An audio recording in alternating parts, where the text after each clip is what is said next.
Good morning everyone, কেমন আছো তোমরা সবাই? আশা করি ভালো আছো। আর আমিও কিন্তু খুব খুব ভালো আছি তোমাদের সকলের ভালোবাসা আশীর্বাদে। আমি তোমাদের সকলের ভালোবাসার প্রীতি। আজকে হচ্ছে শুক্রবার, এখন বাজে 10:30 মতো। তো রান্নাবান্না কিছু করিনি তেমন, তবে করব। তোমাদের দাদা গেছে বাজারে একটু কাঁচা লঙ্কা আনতে। আগের দিনও এখানে সবজি বাজার করে রেখেছিলো, কিন্তু কাঁচা লঙ্কাটা নেয়নি। তো সেই হিসেবে আমার ঘরে একদমই লঙ্কা নেই। তো তাই জন্য গেছে একটু বাজারে, ও লঙ্কাটা নিয়ে এলে আমি একটু ডাল করবো আর আলু ভাজা করবো। আর কালকে আমার মা এখানে একটু বেশি করে তরকারি আগের দিন পাঠিয়ে দিয়েছে, সেই তরকারি আছে সোয়াবিন পটল আলু দিয়ে।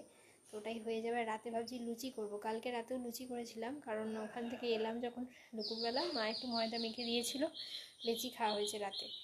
তো আর একটু ময়দা আছে, ওটা দিয়ে আজকে রাতে খাবারও হয়ে যাবে। তো সেই হিসেবে রান্নার সেরকম কিছু মানে আপাতত করার মতো নেই। ডাল আর আলু ভাজা করলেই হয়ে যাবে। তো যাই হোক, তোমরা কেমন আছো, কী করছো জানাও।